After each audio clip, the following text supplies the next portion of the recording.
കുറച്ചാളുകൾ ആദ്യം ഉമ്മായും വാപ്പായും, പിന്നെ എൻ്റെ ബ്രദർ എല്ലാ സപ്പോർട്ടും എനിക്ക് വേണ്ടിയിട്ട് ചെയ്തു തന്നിട്ടുണ്ട്. ഇപ്പം ബ്രദറിന് കിട്ടാത്ത പല അവസരങ്ങളും എനിക്ക് കിട്ടട്ടെ എന്നുള്ളൊരു കൺസെപ്റ്റ്. ഞാൻ ജനിച്ചത് മുതൽ ഇവര് എന്നെയാണ് കൂടുതൽ ഫോക്കസ് ചെയ്യുന്നത്, എൻ്റെ കാര്യങ്ങൾ. അപ്പോൾ ആ ഒരു സാക്രിഫൈസ് ഉണ്ട് എന്ന് എനിക്ക് തോന്നിയിട്ടുണ്ട്. ഐഫർ എൻ്റെ ഫാമിലി സപ്പോർട്ട് കഴിഞ്ഞാൽ ഐഫറാണ് രണ്ടാമത്തെ ഫാക്ടർ. നമ്മുടെ ഒരു ജേർണി അല്ലെങ്കിൽ നമ്മളെടുത്തിട്ടുള്ള എഫേർട്ട് നമുക്ക് മാത്രമേ അറിയുള്ളൂ. അപ്പം ഞാൻ പി ജിക്ക് പോകുമ്പം ഡിഗ്രി കഴിഞ്ഞ് ഞാൻ 1 ഇയർ ഗ്യാപ്പ് എടുത്തിട്ട് സിവിൽ ഇരുന്നു. അപ്പോൾ പറ്റില്ല അല്ലെങ്കിൽ കിട്ടില്ലെങ്കിലോ എന്ന് തോന്നിയിട്ടാണ് ഞാൻ പി ജിക്ക് ഇറങ്ങിയത്. അപ്പോൾ പി ജിക്ക് ഇറങ്ങിയപ്പോൾ ഞാൻ ചോദിച്ചു, ഇനിയും പഠിപ്പിക്കുകയാണോ അല്ലെങ്കിൽ ഇനിയും പഠിക്കുകയാണോ? വീട്ടിൽ നിന്ന് അങ്ങനെ ക്വസ്റ്റ്യൻസ് ഒന്നുമില്ല. ഞാൻ എന്തോ തീരുമാനിക്കുന്നോ അതിൽ കൂടെ നിൽക്കാനാണ് തയ്യാറാണ്. അപ്പം ഞാൻ പി ജിക്ക് ഇറങ്ങുമ്പോൾ തൊട്ട് ഞാൻ പറയും നെറ്റ് കിട്ടും, അത് കിട്ടിയാൽ കുറച്ച് നമ്മൾ ഓക്കെ എനിക്ക് അസിസ്റ്റന്റ് പ്രൊഫസറായിട്ട്, പിന്നെ പറ്റുമെങ്കിൽ JRF ഒന്നും അത്ര അന്നൊന്നും വലിയ ഇതല്ലായിരുന്നു. ഐഫറിലൊക്കെ ചേർന്നതിന് ശേഷം ഇപ്പോൾ JRF ഒരു ലക്ഷ്യമാണ്. വിജയിക്കാനുള്ള ഏറ്റവും നല്ല മാർഗം എന്ന് പറയുന്നത് വിജയിച്ചവരെ കേൾക്കുക എന്നുള്ളതാണ്. അവരുടെ ഡിഫറെൻ്റ് ആയിട്ടുള്ള സിറ്റുവേഷനുകളിലൂടെ എങ്ങനെയാണ് എഫേർട്ട് എടുത്തത്, അവർ നേരിട്ട ഡിഫറെൻ്റ് ആയിട്ടുള്ള ചലഞ്ചുകൾ എങ്ങനെയാണ് ഓവർകം ചെയ്തത്, അവരുടെ ജേണി എങ്ങനെയായിരുന്നു എന്ന് മനസ്സിലാക്കിയാൽ ഇനിയും ഒരു പരീക്ഷ ജയിക്കാത്ത ആളുകൾക്ക് തീർച്ചയായിട്ടും വിജയിക്കാൻ സാധിക്കും. അപ്പോൾ ഈ ഒരു ഉദ്ദേശത്തോട് കൂടിയിട്ടാണ് ഐഫർ കഴിഞ്ഞ കുറേ വീഡിയോകളിലായിട്ട് കേരളത്തിൽ അങ്ങോളം ഇങ്ങോളമുള്ള വിജയിച്ചിട്ടുള്ള ഐഫറൈറ്റ്സിൻ്റെ ഒരു പ്രിപ്പറേഷൻ ജേണിയെക്കുറിച്ച് നമ്മളിങ്ങനെ സംസാരിച്ചു കൊണ്ടേയിരിക്കുന്നത്. ഇന്നത്തെ ഈ ഒരു വീഡിയോയിൽ നമ്മൾ സംസാരിക്കുന്നത് ഹിസ്റ്ററിയിൽ നെറ്റ് നേടിയിട്ടുള്ള ഐഫറൈറ്റ് ആയിട്ടുള്ള റസിയോടാണ്. തിരുവനന്തപുരത്ത് നെടുമങ്ങാടിനടുത്താണ് വീട് എന്നുള്ളത്. So first of all Razia, congratulations. Okay, so റസിയയുടെ ഒരു നെറ്റ് പ്രിപ്പറേഷൻ ജേണി എങ്ങനെയായിരുന്നു? എപ്പം തുടങ്ങി, എങ്ങനെയായിരുന്നു? ഞാൻ പി ജിക്ക് ജോയിൻ ചെയ്ത ടൈം മുതൽ ഞാൻ കാര്യവട്ടം ക്യാമ്പസിലാണ് പി ജി ചെയ്തത്. അപ്പോൾ അവിടെ എത്തിയത് മുതൽ അല്ലെങ്കിൽ പി ജിക്ക് ഞാൻ പോകുമ്പോഴേ നെറ്റ് എഴുതി എടുക്കണം എന്നൊരു ആഗ്രഹം ഉണ്ടായിരുന്നു. പക്ഷേ അത് പറഞ്ഞ പോലെ ഫസ്റ്റ് മുതൽ എല്ലാവരും പറഞ്ഞു ഹിസ്റ്ററി പോലൊരു സബ്ജക്റ്റിൽ കുറച്ച് ബുദ്ധിമുട്ടാണ് എന്നൊക്കെ ഉള്ളൊരു മുൻധാരണകളൊക്കെ ഒരുപാട് കേട്ടിട്ടുണ്ടായിരുന്നു. അപ്പോൾ ഒരു ഫസ്റ്റ് 2 അറ്റംപ്റ്റ് ഞാൻ സെൽഫ് പ്രിപ്പറേഷനായിട്ട് കൊടുത്തു. അത് കഴിഞ്ഞിട്ടാണ് കാര്യവട്ടം ക്യാമ്പസിൽ ഐഫറിൻ്റെ ഒരു ഓറിയൻറ്റേഷൻ ക്ലാസ് കാണുന്നത്. അപ്പം എനിക്ക് മാത്സ് നല്ല ബുദ്ധിമുട്ടാണ്. സാർ അവിടെ ഡേറ്റ ഇൻ്റർപ്രിട്ടേഷൻ്റെ പെർസെൻറ്റേജിൻ്റെ ഒക്കെ കാര്യങ്ങൾ ചെയ്യുന്നത് കണ്ടപ്പോൾ ഓക്കെ ഇത്രയും ഈസി ആയിരുന്നു എന്ന്. അപ്പോൾ അങ്ങനെ എനിക്ക് ജോയിൻ ചെയ്യണം എന്ന് ആഗ്രഹം ഉണ്ടായി. അങ്ങനെ ഞാൻ ഐഫറിൽ ജോയിൻ ചെയ്തു. അതിനുശേഷവും 2-3 അറ്റംപ്റ്റ് കൊടുത്തു. കഴിഞ്ഞ അറ്റംപ്റ്റിൽ എനിക്കൊരു 2 ക്വസ്റ്റ്യൻ്റെ ഡിഫറൻസിൽ പോയി. പക്ഷേ ഈ ഒരു അറ്റംപ്റ്റിൽ കിട്ടി. കഴിഞ്ഞ അറ്റംപ്റ്റ്സ് വെച്ച് നോക്കുകയാണെന്നുണ്ടെങ്കിൽ ഇപ്രാവശ്യം PYQ കുറച്ചും കൂടെ നന്നായിട്ട് ചെയ്തു. പിന്നെ മോക്ക് ടെസ്റ്റ് ഞാൻ പഠിച്ച് തീർന്നിട്ട് എടുക്കാം എന്നുള്ളൊരു കൺസെപ്റ്റിലൊക്കെ ആദ്യം പോയി. പിന്നെ മോക്ക് നല്ലപോലെ ഇപ്പം എടുക്കാൻ തുടങ്ങി. അങ്ങനെയൊക്കെ ആയിരുന്നു അതിൻ്റെ ജേണി എന്ന് പറയുന്നത്. അപ്പം റസിയ എന്ന് പറഞ്ഞ പോലെ റസിയ ഹിസ്റ്ററിയാണ്. ഓക്കെ, ഹിസ്റ്ററിയിലാണ് നെറ്റ് ക്വാളിഫൈ ചെയ്തിട്ടുള്ളത്. അപ്പോൾ ഹിസ്റ്ററി കുട്ടികളോടൊക്കെ ചോദിക്കുന്ന സമയത്ത് അവരുടെ ഒരു വലിയ കൺസേൺ എന്താ വെച്ചാൽ ഹിസ്റ്ററി ഒരു വാസ്റ്റ് സിലബസ് ആണ്. വാസ്റ്റ് എന്നുള്ളതിനോടൊപ്പം തന്നെ കുറച്ചുകൂടി ഫാക്ച്വലാണ്. മറ്റു പല സിലബസും വാസ്റ്റ് ആണെങ്കിൽ പോലും കുറച്ചൊക്കെ അപ്ലിക്കേഷൻ ലെവലിൽ വർക്കൗട്ട് ചെയ്യാൻ പറ്റും. ഹിസ്റ്ററി അപ്ലിക്കേഷനേക്കാളേറെ ഫാക്ച്വൽ ആയിട്ടുള്ള ആസ്പെക്റ്റുകൾ ഒക്കെ ഒരുപാട് കാര്യങ്ങളായിട്ടുള്ളതാണ്. അപ്പോൾ എങ്ങനെയായിരുന്നു ഒരു ഹിസ്റ്ററിയുടെ ഒരു പ്രിപ്പറേഷൻ? ഹിസ്റ്ററി എന്നെ സംബന്ധിച്ചിടത്തോളം എനിക്ക് മോഡേൺ നല്ല ഇൻട്രസ്റ്റിംഗും ആണ്, ഓക്കെയാണ്. പക്ഷെ എനിക്ക് ഏൻഷ്യൻ്റ് കുറച്ച് ബുദ്ധിമുട്ടാണ്. അപ്പം ഏൻഷ്യൻ്റ്, മിഡീവൽ, മോഡേൺ അങ്ങനെയാണല്ലോ നമ്മുടെ സിലബസ് കിടക്കുന്നത്. അപ്പം ഞാൻ ഒരു ടൈം ഫ്രെയിം വെച്ചിട്ട്, അതായത് ക്രൊണോളജിക്കലി ആദ്യം കാര്യങ്ങളൊക്കെ ഒരു ഐഡിയയിൽ എടുത്തു. അതിനുശേഷം ഓരോ ഫാക്റ്റായിട്ട് നമ്മൾ അതിലോട്ട് അപ്ലൈ ചെയ്തു. ഇപ്പം ഇന്ന പീരീഡിൽ ഇപ്പോൾ ഫസ്റ്റ് ഒരു വേദിക് ടൈമിൽ നടന്ന കാര്യങ്ങൾ, അങ്ങനെ ഓരോ ക്രൊണോളജിക്കലി ഐഡിയ വൈസ് ഞാൻ തന്നെ ഒരു ടൈം ലൈൻ ഉണ്ടാക്കി. എന്നിട്ട് ഓരോ മാർക്ക് വയ്ക്കും. ഇപ്പം ഇൻഡിപെൻഡൻസ് അത് കഴിഞ്ഞിട്ടുള്ളത്, അതിന് മുമ്പുള്ളത്, അങ്ങനെ ഒരു ടൈം ലൈൻ ഒക്കെ അപ്ലൈ ചെയ്തു. അങ്ങനെ ചെയ്തു. ഓക്കെ, അങ്ങനെ ആയിരുന്നുണ്ടായിരുന്നു. അപ്പോൾ അതിൽ തന്നെ ഇപ്പോൾ ഈ ടൈം ലൈന് ഹിസ്റ്ററി എന്താ പറയുമ്പോൾ ഹിസ്റ്ററിയിൽ ഏറ്റവും കൂടുതൽ കുട്ടികളുടെ അടുത്തൊരു പ്രശ്നമാണ് ഈ ക്രൊണോളജി എന്ന് പറയുന്നത്. ഞാൻ മനസ്സിലാക്കുന്ന കഴിഞ്ഞ കുറച്ച് എക്സാമിനായിട്ട് ക്രൊണോളജി ഒരു മാസീവ് നമ്പർ ഓഫ് ക്വസ്റ്റ്യൻസ് ഒരുപാട് ചോദിക്കുന്നു. അപ്പോൾ ഈ ക്രൊണോളജിയുടെ ഒരു സ്ട്രാറ്റജി എന്തായിരുന്നു? ക്രൊണോളജി ഈ പറഞ്ഞ പോലെ ഒരു 90s എടുത്തിട്ട് ആ ഒരു ടൈമിൻ്റെ ഒരു 3 ആയിട്ടൊക്കെ ഞാൻ സ്പ്ലിറ്റ് ചെയ്തു. ക്രൊണോളജി പഠിക്കാൻ നല്ല ബുദ്ധിമുട്ടായിരുന്നു. എങ്കിലും ഒരു ഐഡിയ ഉണ്ടാക്കി വെച്ചു. ഇന്ന സംഭവങ്ങൾ നടക്കുന്നത് ഇന്നതിന് ശേഷമാണ്, അല്ലെങ്കിൽ അതിന് മുമ്പ് എന്തൊക്കെ നടന്നു, ശേഷം എന്തൊക്കെ നടന്നു, ഒരു മാർക്ക് ചെയ്തിട്ട് ആ ഒരു പീരീഡിനെ മാർക്ക് ചെയ്ത് ചെയ്തു. പക്ഷേ ക്രൊണോളജി എനിക്ക് ബുദ്ധിമുട്ടായിരുന്നു. അതായത് ഇതിൽ ഇത്രയേ ഉള്ളൂ, റസി പറഞ്ഞ പോലെ എല്ലാ ടോപ്പിക്കുകളും ഈസി ആവുന്നില്ല. ചിലത് ബുദ്ധിമുട്ടായിരിക്കും. ബുദ്ധിമുട്ടായിട്ടുള്ള ടോപ്പിക്കുകൾ നമ്മൾ പഠിച്ചുകൊണ്ടിരിക്കും, റിവൈസ് ചെയ്തുകൊണ്ടിരിക്കും. അതിന്റെ ഭാഗമായിട്ട് എന്ത് സംഭവിക്കുന്ന വെച്ചാൽ നമ്മൾ ക്വാളിഫൈ ചെയ്യും. ഇതില് ഇപ്പൊ നമ്മൾ ഓരോരോ സബ്ജക്റ്റുകളിൽ PYQs ഇമ്പോർട്ടൻ്റ് പറയാറുണ്ട്. അപ്പോൾ PYQൻ്റെ ഇമ്പോർട്ടൻ്റ് എന്ന് പറയുമ്പോൾ ചിലരുടെ ഒരു അസംഷൻ ഹിസ്റ്ററി പോലെയുള്ള ഒരു വാസ്റ്റ് സബ്ജക്റ്റിൽ PYQ അത്ര ഇമ്പോർട്ടൻ്റ് അല്ല, കൂടുതൽ കോണ്ടന്റ് പഠിക്കുകയാണെന്നുള്ള ഒരു ആസ്പെക്ട് ഉണ്ട്. അപ്പോൾ ഹിസ്റ്ററിയിൽ റസിയക്ക് ഫീൽ ചെയ്തിട്ടുള്ളത് PYQ എത്രത്തോളം ഇമ്പോർട്ടൻസ് ആണ്, ഇത് പഠിക്കുന്ന ആളുകൾക്ക് ഏത് രീതിയിലായിരിക്കണം ഒരു PYQ അപ്രോച്ച്? PYQ ഞാൻ ഫസ്റ്റ് തുടങ്ങിയപ്പം സാറ് പറഞ്ഞ പോലെ എനിക്കും തോന്നി PYQ അത്ര ഇമ്പോർട്ടൻ്റ് അല്ല, എല്ലാ സബ്ജക്റ്റും ഒരുപോലെ അല്ലല്ലോ നമ്മൾ അപ്രോച്ച് കൊടുക്കേണ്ടത്. അപ്പം ഹിസ്റ്ററിക്ക് PYQ അത്ര ഇമ്പോർട്ടൻ്റ് അല്ല എന്നുള്ളതാണ് ഞാൻ ഫസ്റ്റ് ഒരു 2-3 അറ്റംപ്റ്റ്സിലൊക്കെ കൊടുത്തത്. പിന്നെ എനിക്ക് നോക്കിയപ്പോൾ ഒരു ഏരിയ നമുക്കൊരു, അതായത് നമുക്ക് ഷുവർ ഷോട്ടായിട്ട് പറയാൻ കഴിയും PYQ ഇങ്ങനെ അനാലിസിസ് ചെയ്തു വരുന്ന ടൈമിന് നമുക്ക് വരാൻ ചാൻസ് ഉള്ള ഏരിയാസ് ഒരു 10 എങ്കിലും നമുക്ക് ഫൈൻഡ് ചെയ്ത് വെക്കാൻ പറ്റും. ഈ ഒരു ഏരിയയിൽ നിന്ന് ഇനിയും, അതായത് ഇതുവരെ ചോദിച്ചു വന്നു ഇനിയും ചോദിക്കാം എന്നുള്ളൊരു ആ ഒരു ചാൻസ് വെച്ചിട്ട് നമുക്ക് ആ ഒരു ഏരിയയൊക്കെ ഐഡന്റിഫൈ ചെയ്യാൻ ഇമ്പോർട്ടൻ്റ് ആയിട്ട് നമുക്ക് മനസ്സിലാവും. പിന്നെ ഒട്ടുമേ ഇമ്പോർട്ടൻ്റ് അല്ലാത്തത് നമുക്ക് നെഗ്ലക്ട് ചെയ്ത് കളയാനും പറ്റും. കാരണം ഇതുവരെയുള്ള PYQൻ്റെ ക്വസ്റ്റ്യൻസിൽ ആ ഏരിയ തൊട്ടിട്ടേ ഇല്ലെങ്കിൽ നമ്മൾ അതിൽ കുറേ ടൈം ഇൻവെസ്റ്റ് ചെയ്യേണ്ട ആവശ്യമില്ല എന്നുള്ളൊരു ഐഡിയ കിട്ടാനും PYQ യൂസ്ഫുൾ ആയിട്ട്. ഓക്കെ, അതായത് ഒരു പാറ്റേൺ എങ്ങനെയാണ് ഇത് വർക്കൗട്ട് ചെയ്തിട്ടുള്ളത് എന്നുള്ളത് ചെയ്യാൻ വേണ്ടിയിട്ടാണ്. നമ്മൾ നേരത്തെ പറഞ്ഞ സമയത്ത് ഈ ഒരു മൾട്ടിപ്പിൾ അറ്റംപ്റ്റ് ഇടുന്ന സമയത്ത് ഞാൻ മനസ്സിലാക്കുന്ന കഴിഞ്ഞ എക്സാമിന് 2 മാർക്ക് ചെറിയ മാർക്കിനാണ് നമുക്ക് ക്വാളിഫൈ ചെയ്യാൻ സാധിക്കാതിരുന്നത്. അപ്പോൾ അതുകൊണ്ട് തന്നെ പലരുടെയും ഏറ്റവും വലിയ പ്രശ്നം ഇങ്ങനെ ഒരു ലാസ്റ്റ് മൊമെന്റിൽ അല്ലെങ്കിൽ ഒരു ക്വസ്റ്റ്യന് വളരെ ചെറിയ മൊമെന്റിൽ ക്വാളിഫൈ ചെയ്യാതിരിക്കാൻ പറ്റുമ്പം അവർക്ക് ആ ജേണി മുന്നോട്ട് പോകാൻ ഭയങ്കര ബുദ്ധിമുട്ടാണ്. എസ്പെഷ്യലി ഭയങ്കര ഡിസപ്പോയിന്റഡ് എല്ലാവരും ആവും, പക്ഷെ അതിൽ നിന്ന് ഓവർകം ചെയ്യാൻ പലർക്കും പറ്റില്ല. എനിക്ക് ഒരുപാട് അങ്ങനെ ഡിസപ്പോയിന്റഡ് ആയിട്ട് ഈ ഒരു അറ്റംപ്റ്റ് നിർത്തിയ ആളുകളൊക്കെ പേഴ്സണലി അറിയാം. അപ്പോൾ എങ്ങനെയാണ് ആ ഒരു ജസ്റ്റ് മിസ്സാവുക എന്നുള്ള ഫീലിംഗിൽ നിന്ന് ഓവർകം ചെയ്തുകൊണ്ട് ആ ജേണി കണ്ടിന്യൂ ചെയ്തത്? അത് ഞാൻ ഇന്ന് രാവിലെ ഉമ്മായിട്ട് സംസാരിച്ചപ്പോൾ അതിനെപ്പറ്റി ഞങ്ങൾ സംസാരിച്ചായിരുന്നു. നമ്മളിപ്പോൾ ഫസ്റ്റ് അറ്റംപ്റ്റ് ഒക്കെ കൊടുത്ത് കിട്ടിയില്ലെങ്കിൽ എനിക്ക് അത്രത്തോളം അങ്ങ് ഫീൽ വന്നില്ല. പക്ഷെ ആ ഒരു 2 ക്വസ്റ്റ്യന് മിസ്സായി എന്ന് പറയുമ്പോഴത്തേക്കും ഭയങ്കര ബുദ്ധിമുട്ടായിരുന്നു ആ ടൈം. ബട്ട് സാറ് എന്ന് വെച്ചാൽ നമ്മൾ നെറ്റ് ഹോൾഡേഴ്സിൻ്റെ അടുത്ത് സംസാരിക്കുന്നതിന് മുമ്പ് കിട്ടാത്തവരോടാണല്ലോ സാർ ഫസ്റ്റ് മീറ്റിംഗ് വയ്ക്കുക. ആ ഒരു മീറ്റിംഗ് കഴിഞ്ഞപ്പോൾ ഞാൻ കുറച്ചൊക്കെ ഒന്ന് ഓക്കെ ആയി. ശരിയാണ്, ഇനി അടുത്ത പ്രാവശ്യമെങ്കിലും ഈ മീറ്റിങ്ങിൽ എനിക്ക് അറ്റൻഡ് ചെയ്യേണ്ടി വരരുത്, അതായത് ആ ഒരു മീറ്റിംഗ് ഇനി അറ്റൻഡ് ചെയ്യേണ്ടി വരാതിരിക്കണം എന്നൊരു വാശിയൊക്കെ തോന്നി. എങ്കിലും ഒരു 1 വീക്കൊക്കെ എടുത്തു അതൊന്ന് ഓവർകം. പ്രോസസ്ഡ് ആയിട്ട് ഞാൻ ഓക്കെ ആയി വരാനായിട്ട് ഒരു 1 വീക്ക് എടുത്തു. പക്ഷെ എങ്കിലും ചിന്തിച്ച് നോക്കുമ്പോൾ നമ്മൾ വിജയത്തോട് അടുത്തു എന്നുള്ളത് മനസ്സിലായല്ലോ. ഒരു 2 ക്വസ്റ്റ്യൻ്റെ ഡിഫറൻസ് അല്ലേ ഉള്ളൂ. അപ്പം വീണ്ടും ഒന്നേന്ന് തുടങ്ങാനായിട്ട് കുറച്ച് ടൈം എടുക്കും. നമ്മൾ എല്ലാത്തിനും ഒരു ടൈം ഉണ്ടല്ലോ, ആ ഒരു ടൈം എനിക്ക് തന്നെ കൊടുത്തു. ഞാൻ ഓക്കെ ആയിട്ട് പഠിച്ചു. അതായത് ഒരു ടൈം എടുക്കും, ഒരു ഇമ്മീഡിയറ്റ്ലി ഇന്ന് റിസോൾവ് ആവുന്ന പ്രതീക്ഷിക്കരുത്. May be 5 days, may be a week, may be 10 days. ആ ഒരു ടൈം സ്പേസ് നമ്മൾ അതിന് കൊടുക്കുക എന്നാൽ മാത്രമാണെന്നുള്ളതാണ്. ഇപ്പോൾ ഓരോരുത്തരുടെയും പ്രിപ്പറേഷനിൽ അവർ നേരിടുന്ന ചലഞ്ചുകൾ ഡിഫറെൻ്റ് ആയിരിക്കും. ഓക്കെ, അപ്പം റസിയുടെ പ്രിപ്പറേഷൻ ജേണിയിൽ നേരിട്ട ചലഞ്ചുകൾ എന്തായിരുന്നു, എങ്ങനെയാണ് അത് ഓവർകം ചെയ്തത്? എനിക്ക് ചലഞ്ച് എന്ന് പറയുമ്പം ഈ ഫിസിക്കലി ഞാൻ ഓക്കെ അല്ലാത്ത ദിവസങ്ങളുണ്ടാവും. എനിക്കൊരു കൺസിസ്റ്റൻസി കീപ്പ് ചെയ്യുക എന്ന് പറയുന്നത് അത്ര പറ്റുന്ന കാര്യമല്ല. കാരണം ചില ദിവസം എണീക്കുമ്പോഴത്തേക്കും ഓക്കെ അല്ലാണ്ടിരിക്കും, ഫിസിക്കലി ഓക്കെ അല്ലാണ്ടിരിക്കും. അപ്പോൾ അങ്ങനെ ഓക്കെ അല്ലാണ്ടാവുമ്പോൾ ഞാൻ ടെൻസ്ഡ് ആവും. ഈ ദിവസം എനിക്ക് യൂസ് ചെയ്യാൻ കഴിഞ്ഞില്ലല്ലോ എന്ന് ഓർക്കുമ്പം ശരിക്കും പറഞ്ഞാൽ ആ ടെൻഷൻ പിറ്റേ ദിവസം എഫക്റ്റ് ചെയ്യും. അങ്ങനെ ചിലപ്പോൾ ഈ ഒരു ഞാൻ ഇതുവരെ പോയിക്കൊണ്ടിരുന്ന ഒരു ഫ്ലോ ഒക്കെ നഷ്ടപ്പെടും. അപ്പം വീണ്ടും റീസ്റ്റാർട്ട് ചെയ്യേണ്ടി വരും. ചിലപ്പോൾ ഒരു 1 വീക്കോളം ഓക്കെ അല്ലാത്ത ടൈമും ഉണ്ടാവും. പക്ഷെ അതിൽ നിന്ന് റീസ്റ്റാർട്ട് ചെയ്യുക എന്നുള്ളതായിരുന്നു ഏറ്റവും വലിയൊരു വെല്ലുവിളിയായിട്ട് എനിക്ക് ഫീൽ ചെയ്തിട്ടുള്ളത്. എങ്കിലും എനിക്ക് മോട്ടിവേറ്റഡ് ആയിട്ട് ഇരിക്കാൻ ഞാൻ എപ്പോഴും ശ്രമിച്ചിട്ടുണ്ടായിരുന്നു. എന്നെ ഏറ്റവും കൂടുതൽ മോട്ടിവേറ്റ് ചെയ്ത ഘടകം എൻ്റെ പാരൻസ് ആണ്. അപ്പോൾ ഞാൻ സ്കൂളിലാവട്ടെ കോളേജിലാവട്ടെ എല്ലായിടത്തും പോകുമ്പോൾ ഒറ്റയ്ക്ക് പോകാൻ പറ്റില്ല, ഉമ്മ കൊണ്ടുപോകും അല്ലെങ്കിൽ വാപ്പ കൊണ്ടുപോകും.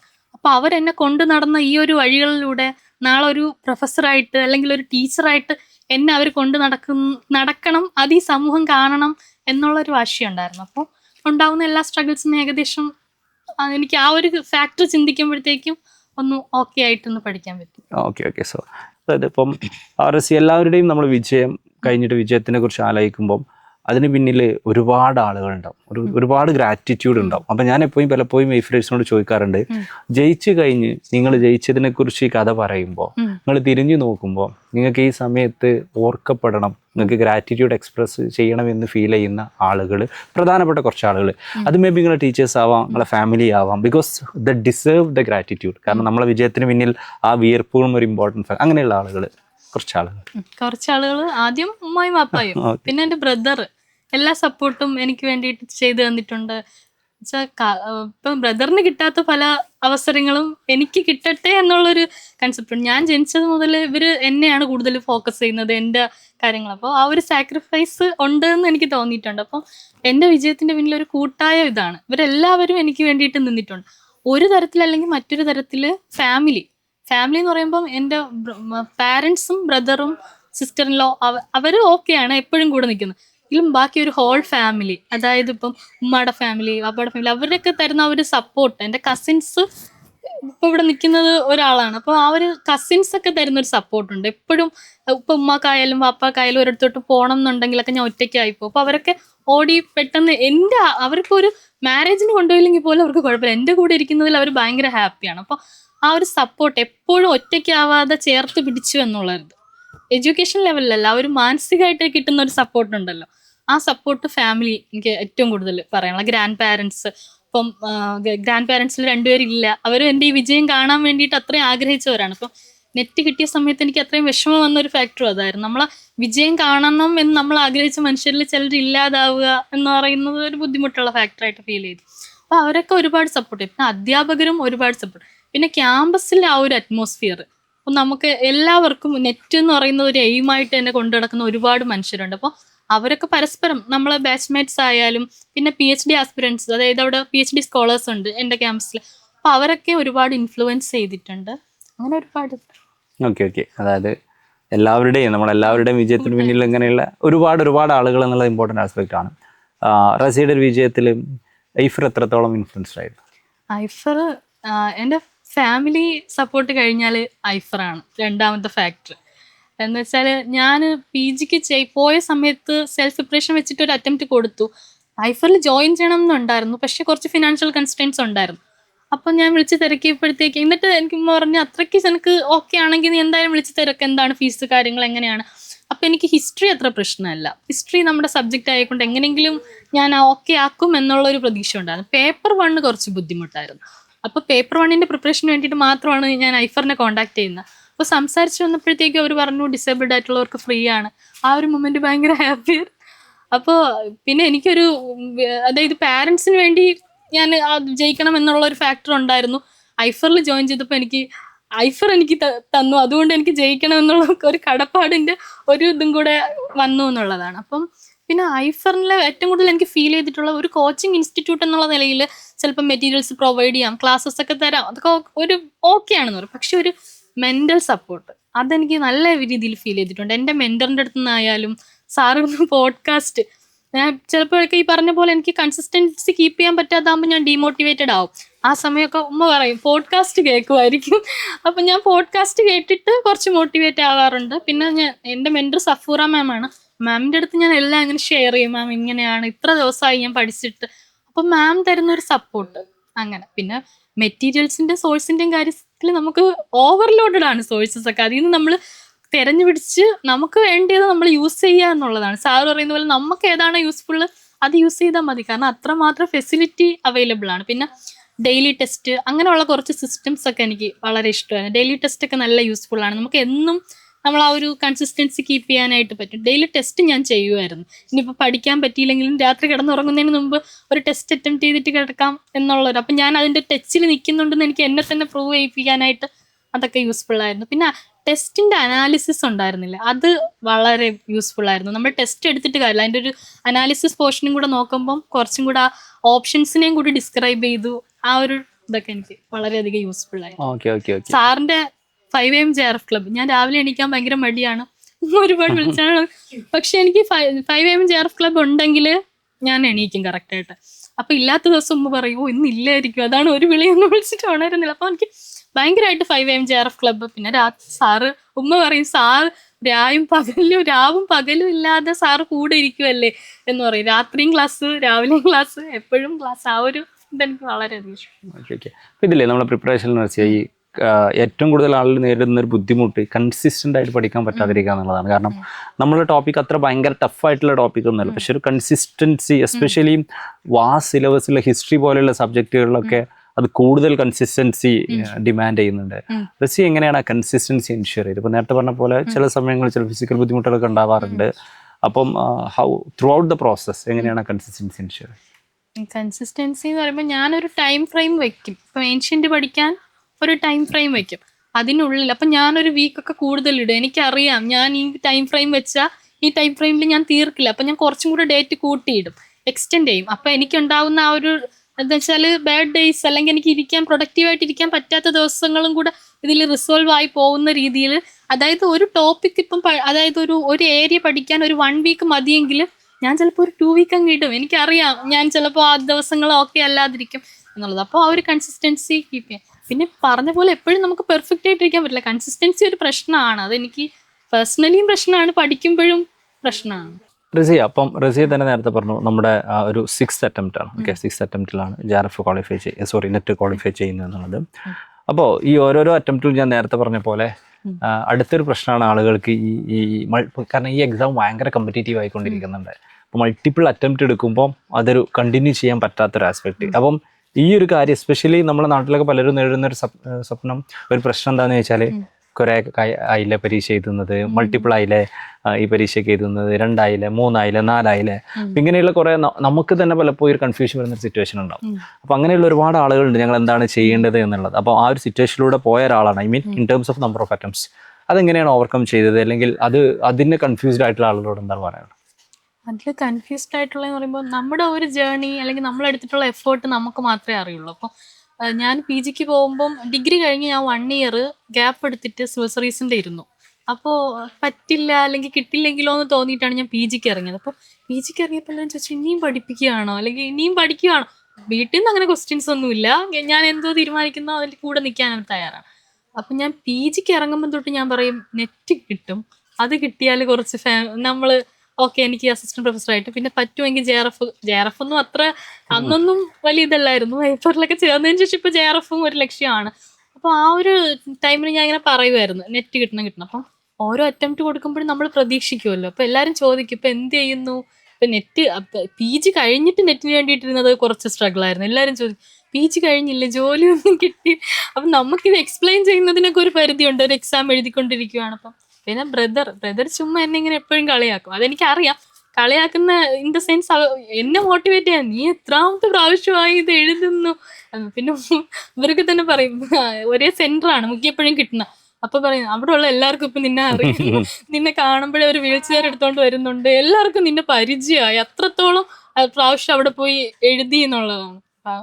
പക്ഷെ എനിക്കൊരു നമ്മൾ കൺസിസ്റ്റൻസി കീപ്പ് ചെയ്യുക. കാരണം പിന്നെ എനിക്ക് പറയാനുള്ള ഈ ഇപ്പം 6th അറ്റംപ്റ്റിൽ കിട്ടിയെന്ന് പറയുമ്പോൾ ഈ ഒരു 5th കിട്ടാതിരുന്നതിന് ശേഷം പഠിച്ച കാര്യങ്ങളിൽ നല്ലല്ലോ നമുക്ക് 6th കിട്ടുന്നു. ഈ ഓരോ അറ്റംപ്റ്റിലും നമ്മൾ എടുക്കുന്ന ആ ഒരു എഫേർട്ട് അപ്പോൾ കിട്ടിയില്ലെങ്കിലും ഈ ലാസ്റ്റ് അറ്റംപ്റ്റിൽ, അതായത് നമ്മളിപ്പോൾ ഒരു പറയില്ല നമ്മൾ നിധി കുഴിച്ച് പോയി അവസാനം നിധി ഇരിക്കുന്നിടം വരെ നമ്മൾ എത്തേണ്ട ആവശ്യമുണ്ട്.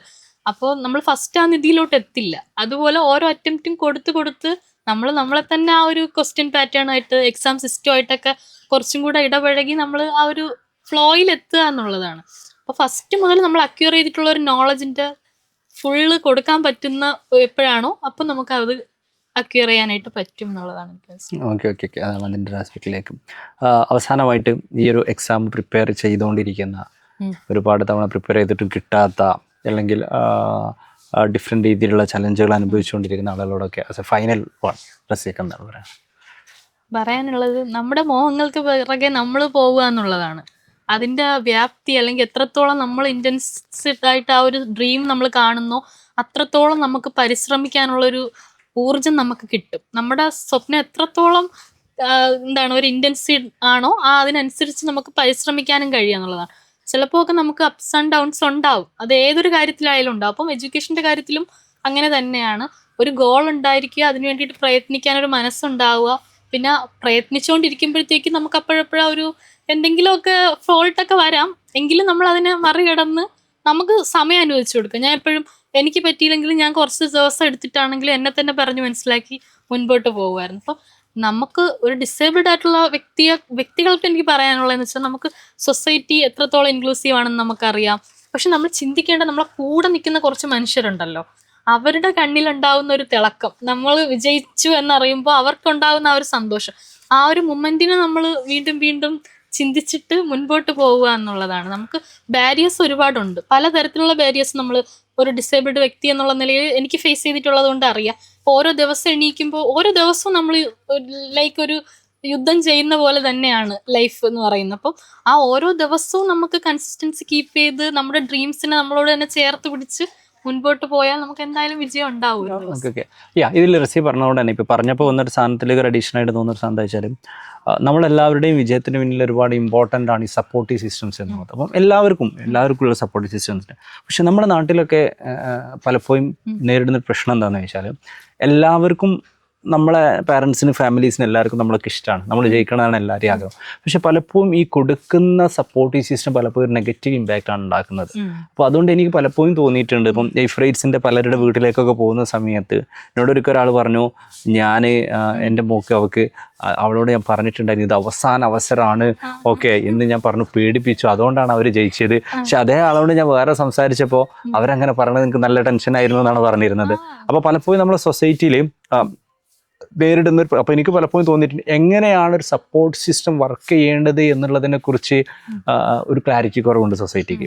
അപ്പോൾ അതുകൊണ്ട് തന്നെ പലപ്പോഴും എന്താ സംഭവം ഫാമിലീസിന് പോലും ഉണ്ട്. അപ്പോൾ ഞാൻ മനസ്സിലാക്കുന്നത് എയ്ഫറിലും തന്നെ ഒരുപാട് ഇപ്പം ഡിസേബിൾഡ് ആയിട്ടുള്ള ആളുകളുള്ള അവരുടെ ഫാമിലിക്കും അവരുടെ ചുറ്റുവട്ടത്തിലുള്ള ആളുകൾക്കും what sort of support system okay എന്താണ് നമുക്കൊരു സിമ്പതി അല്ല വേണ്ടത്. ഓക്കെ വി നീഡ് ഇതൊരു മുന്നോട്ട് പോകുന്ന. അപ്പം എസ്പെഷ്യലി എങ്ങനെയാണ് ഫാമിലി, എങ്ങനെയാണ് സൊസൈറ്റി, ഈ പഠനത്തിൽ ഇപ്പം റസിയെ പോലെയുള്ള ഡിസാബിൾഡ് ആയിട്ടുള്ള ആളുകൾ സപ്പോർട്ട് ചെയ്യേണ്ടത്? ഇതൊന്നുകൂടി ഞാൻ ചോദിക്കുന്നത് എന്താ വെച്ചാൽ എങ്ങനെയാണ് റസിയക്ക് കിട്ടിയ സപ്പോർട്ട് എന്ന് പറഞ്ഞാൽ മതി. ഇത് ചോദിക്കുന്നത് മറ്റുള്ള ഇഫറൈറ്റ്സിന്റെ ഫാമിലിക്കും പാരന്റ്സിനും വേണ്ടിയിട്ടുള്ള ഒരു ചോദ്യമാണ്. ഓക്കെ ആ സപ്പോർട്ട് എങ്ങനെയാണ് നിങ്ങൾ ആഗ്രഹിക്കുന്നത്? ഈ സാർ പറഞ്ഞ പോലെ തന്നെ നമുക്ക് തരുന്ന ഒരു സപ്പോർട്ട് എന്ന് പറഞ്ഞാൽ ചില നേരത്തെ നെഗറ്റീവായിട്ട് നമുക്ക് ഫീൽ ചെയ്യാം. പക്ഷേ എനിക്ക് ഫീൽ ചെയ്തിട്ടില്ല എങ്കിലും എൻ്റെ കുറച്ച് ഫ്രണ്ട്സൊക്കെ അങ്ങനെ പറയുന്ന കേട്ടിട്ടുണ്ട്. പക്ഷേ ഇപ്പം ഒരു അറ്റംപ്റ്റിന്റെ അവസാന നിമിഷം, അതായത് എക്സാമിന് ഒരു 2 വീക്സ്, ഞാനിങ്ങനെ അവരുടെ പാറ്റേൺ ഒക്കെ ശ്രദ്ധിക്കാറുണ്ട് ഫാമിലിയുടെ. ആ ഒരു എൻ്റെ അടുത്തുള്ള ഒരു 2 വീക്സ് മുമ്പ് വരെ അവർ പറയും ഇതിൽ തന്നെ ക്വാളിഫൈ ചെയ്യണം കേട്ടോ എന്നൊക്കെ. ഒരു 2 വീക്സ് അടുത്തെത്തുമ്പോഴത്തേക്കും അപ്പയുമായി കുഴപ്പമില്ല, നിന്നെ കൊണ്ട് പറ്റുന്ന പോലെ നീ കൊടുത്താൽ മതി, ഇതില്ലെങ്കിൽ അടുത്ത പ്രാവശ്യം നമുക്ക് എഴുതാലോ, എന്നെയും കൂടി അപ്പൊ എനിക്കൊരു സന്തോഷമാണ്. അവർക്കറിയാം ഞാൻ എൻ്റെ കഴിവിന്റെ പരമാവധി എഫേർട്ട് ഇടുന്നുണ്ടെന്ന്. അവരും എന്നെ കൂടുതൽ ഇങ്ങനെ ഇപ്പൊ ബ്രദർ കളിയാക്കും എന്നൊക്കെ പറഞ്ഞ പോലെ. പക്ഷെ അവസാനം ഒരു 2-3 വീക്സിൽ അവരുടെ മെന്റാലിറ്റി മാറും. ആ ഒരു ടൈമിന് എനിക്ക് ആ മെന്റാലിറ്റി ആവശ്യമാണ്, ആ ഒരു സപ്പോർട്ട് ആവശ്യമാണ്. ഞാനും ടെൻഷൻ ആവുന്ന ടൈമാണ്, എക്സാം അടുത്തു എന്നുള്ള ടൈം. ആ ടൈമിന് ഇപ്പം ഉമ്മായാലും അപ്പായാലും കുഴപ്പമില്ല, നിനക്ക് പറ്റുന്നത് പോലെ ചെയ്താൽ മതി എന്നുള്ളു. പിന്നെ സൊസൈറ്റി നമ്മളെ കാണുന്നത് ഇപ്പൊ സാധാരണ ഒരു ആൾക്കാർ ഓടിയെത്തുന്ന ഓട്ട മത്സരത്തിൽ ഇപ്പൊ ഡിസേബിൾഡ് ആയിട്ടുള്ള ഒരാളിന് ഓടിയെത്തുന്നതിന് ലിമിറ്റേഷൻ ഉണ്ട്. അതേപോലെ തന്നെയാണ് എഡ്യൂക്കേഷനിലും എനിക്ക് ഫീൽ ചെയ്തിട്ടുള്ളത്. ചിലപ്പോൾ ഞാൻ ഫീൽ ചെയ്തിട്ടുള്ള കാര്യം, ഇപ്പം ഞാൻ കാര്യവട്ടം ക്യാമ്പസിൽ PG ചെയ്തു. അതായത് എൻ്റെ ഡിപ്പാർട്ട്മെന്റ് മുകളിലാണ്. അത് അവർക്ക് ഡിപ്പാർട്ട്മെന്റിന് താല്പര്യമുണ്ട് എനിക്ക് താഴോട്ടാക്കി തരണമെന്ന് വെച്ചാലും ആ ഒരു ബിൽഡിങ്ങിന്റെ കൺസ്ട്രക്ഷൻ ശരിയല്ല. അപ്പോൾ അതുകൊണ്ട് അവർക്കൊരു ലിഫ്റ്റ് വെച്ച് തരിക എന്ന് പറഞ്ഞാൽ പോസിബിൾ അല്ല. അപ്പൊ എനിക്ക് ലൈബ്രറി യൂസ് ചെയ്യാൻ പറ്റിയിട്ടില്ല ഫസ്റ്റ് ഇയറിലൊക്കെ. അപ്പം ഞാൻ പഠിച്ചുകൊണ്ടിരിക്കുന്നതിന്റെ ബാക്കി എനിക്ക് ലൈബ്രറി പോയാലല്ലേ ഒരു ബുക്ക് എടുക്കും. ഫ്രണ്ട്സ് എത്ര സപ്പോർട്ട് ചെയ്താലും അവർക്കറിയില്ലല്ലോ എനിക്ക് ഏത് പോർഷനാണ് വായിക്കേണ്ടത് എന്നുള്ളത്. അപ്പം അങ്ങനെ കുറച്ച് ലിമിറ്റേഷൻസ് എനിക്ക് PGയിൽ ഉണ്ടായിട്ടുണ്ട്. ഡിഗ്രിക്കും ഞാൻ ലൈബ്രറി കണ്ടിട്ടില്ല. അപ്പം അങ്ങനെ കുറച്ച് ബുദ്ധിമുട്ട്. അപ്പം സാധാരണ ഉള്ള ആൾക്കാരെ പോലെ അല്ല, നമുക്ക് കുറച്ച് നമ്മളെ ലിമിറ്റേഷൻസ് ഓരോരുത്തർക്കും ഡിഫറെൻ്റ് ആയിട്ടുള്ള ലിമിറ്റേഷൻസ് ഉണ്ട്. അത് ഒരു രീതിയിൽ അല്ലെങ്കിൽ മറ്റൊരു രീതിയിൽ നമ്മളെ ജേർണി അഫക്റ്റ് ചെയ്യും. അപ്പം നമ്മൾ എന്ത് ചെയ്യുക, ആ ഒരു ടൈമും കൂടെ കൊടുക്കുക. അപ്പം ബാക്കിയുള്ളവരിലോട്ട് നമ്മൾ നോക്കേണ്ട ആവശ്യമില്ല. നമുക്ക് കുറച്ച് ലിമിറ്റേഷൻസ് ഉണ്ട്, അല്ലെങ്കിൽ നമ്മുടെ ജേർണി കുറച്ചൊരു സ്ലോ ആയിരുന്നു, അപ്പം അതിനനുസരിച്ചുള്ള ടൈം കൊടുക്കുക എന്നുള്ളതാണ്. ഓക്കെ, ആ രീതിയിലാണ് നമുക്കൊരു സപ്പോർട്ട്. ഒരു സിമ്പതി എന്നുള്ളതിലുപരി എമ്പത്തറ്റിക്കലി നമ്മൾ അപ്രോച്ച് ചെയ്യുക എന്നുള്ളതാണ്. പിന്നെ നമുക്ക് ഈ പഠിച്ചേ മുന്നേറാൻ പറ്റുള്ളൂ എന്നുള്ളതാണ് ഇപ്പം എനിക്ക് മനസ്സിലായ കാര്യമാണ്. ഇപ്പം പഠനം ബാക്കി എല്ലാവരുടെ ലൈഫിലും എഡ്യൂക്കേഷൻ ഇമ്പോർട്ടൻ്റ് ആണ്. ബട്ട് ഡിസേബിൾഡ് ആയിട്ടുള്ള ആളുകളുടെ ലൈഫിൽ കുറച്ചും കൂടെ ഇമ്പോർട്ടൻ്റ് ആണ്. കാരണം നമുക്ക് കിട്ടുന്ന ഈ ഒരു സിമ്പതിയാണ് നമുക്ക് കിട്ടേണ്ടത് എന്ന് വിചാരിച്ചിരിക്കുന്ന ഡിസേബിൾഡ് ആയിട്ടുള്ള ആളുകൾ പോലും ഉണ്ട്. അപ്പം നമ്മൾ എഡ്യൂക്കേറ്റഡ് ആയിട്ട് വരുമ്പോൾ നമ്മൾ എംപവേർഡ് ആവും. അപ്പം നമുക്ക് റൈറ്റ്സിനെ പറ്റിയിട്ട് അതായത് നമുക്കൊരു സെൻസ് ഉണ്ടാവും. നമുക്കൊരു സിമ്പതറ്റിക്കലി അപ്രോച്ച് അല്ല വേണ്ടത്, നമ്മുടെ അവകാശങ്ങളാണ്. അത് നേടിയെടുക്കാൻ വേണ്ടിയിട്ട് ഫാമിലി ആവട്ടെ സൊസൈറ്റി ആവട്ടെ നമ്മളെ കൂടെ നിൽക്കുക എന്നുള്ളതാണ്. ഒറ്റയ്ക്ക് പോരാടി നമുക്ക് എടുക്കാൻ പറ്റാത്തത് കൊണ്ട് എല്ലാവരുടെ നിന്നുള്ള ഒരു സപ്പോർട്ടും കൂടെ കിട്ടിയാൽ കുറച്ചും കൂടെ നല്ലതായിട്ട് നമ്മളെ ഒരു നല്ലൊരു ഫ്യൂച്ചറിലോട്ട് എത്താൻ പറ്റും. Okay, that's it, Rasiya. Congratulations.